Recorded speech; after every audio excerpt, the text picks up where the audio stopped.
Pernah lah kena gigit, macam gigit kucing. Macam kalau main kucing kena cakar, dengan ular kena gigit tu tapi tak teruk.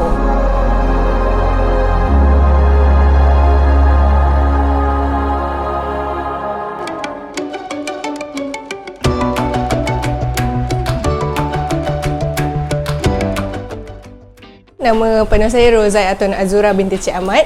So sekarang saya bekerja di G2G Animal Garden sebagai Animal Ranger.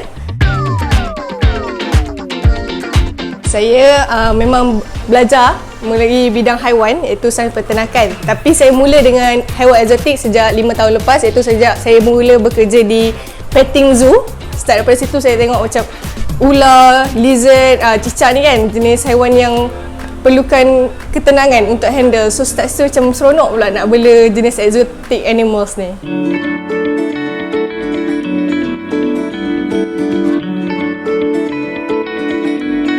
Mula dengan ular yang kecil daripada corn snake pada lebih yang besar lah, sawo Burma, lebih kurang 25 kilo. Bela daripada kecil sampai dia saiz sampai macam tu dalam 3-4 tahun. So dia kita bagi makan ikut jadual, kita bagi makan ikut saiz dia.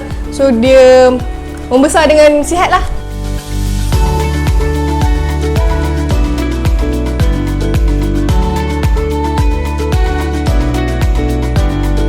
Puas dapat tengok dia besar, dia boleh pegang sebab bila dia bergerak kat tangan kita besar tu dia rasa macam massage. Daripada kecil dia macam excited nak pegang ular tu, nak sentuh, nak rasa dia punya kulit macam mana. Ada orang rasa macam kulit ular ni geli sebab dia macam slimy, tapi actually no, dia rasa sangat macam bag kulit, handbag tu. So tapi lagi sedap lah.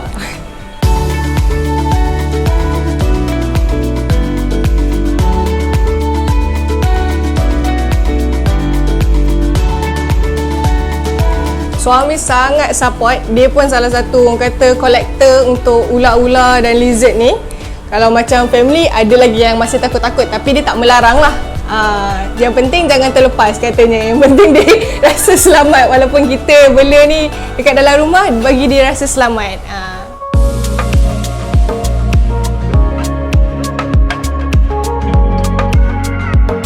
Saya join Exotic Malaysia. So kat situ bukan kata ular saja, banyak lagi jenis haiwan eksotik lain. Dan selalunya kat situ dia ada perkongsian macam mana kalau ular kita ada masalah, cara penjagaan ular yang dengan lebih baik. So doktor untuk kita rujuk. Daripada situlah kita dapat nasihat-nasihat daripada grup tu.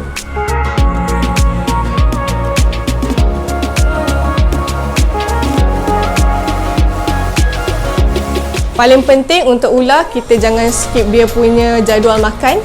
Kita follow dia punya jadual makan supaya dia punya badan tu cantik. Naik dengan kata ikut dia punya umur. Pertumbuhan dia seiring dengan umur dia. Lepas tu kita jaga kebersihan dia. Sekali dia buang najis ataupun air kencing dia, kita perlu terus bersihkan supaya dia tak ada dijangkiti penyakit.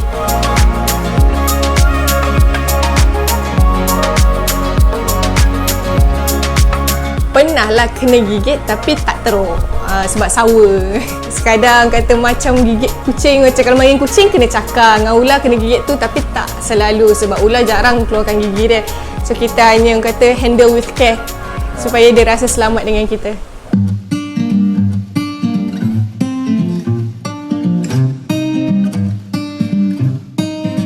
Okay, kalau kita jumpa ular dekat luar, kalau kawasan rumah kita, dia tak masuk pun lagi rumah kita, sekadar laman luar. Kalau dia lari ataupun tak ganggu kita, dia akan. Tapi kalau kata macam kita rasa insecure, just call bomba atau J-pump untuk dia alihkan ular tu ke kawasan yang lebih selamat, jauh daripada kawasan kejiranan. Okay, kalau kita dipatuk oleh ular secara tidak sengaja tu, kita perlu, kalau boleh, make sure kita dapat identify kata ular apa ataupun warna apa pun dah cukup dah. Kalau dapat tangkap gambar pun dah okey, supaya orang kata bila kita pergi ke hospital, pihak hospital dapat kesan ular jenis apa dan bagikan antivenom yang sesuai dengan ular yang dikena.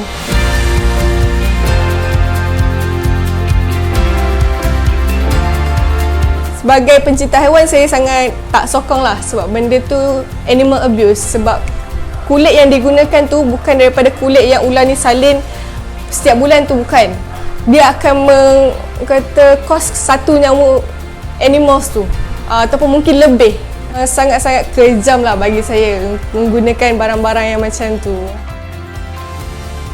Kalau kata siapa yang berminat untuk membela ular, pastikan anda kaji dulu tentang ular apa yang anda nak bela. Pastikan kalau kata perlukan lesen, beli dengan kata kedai yang diiktiraf supaya kata tak susahkan kita pada masa hadapan.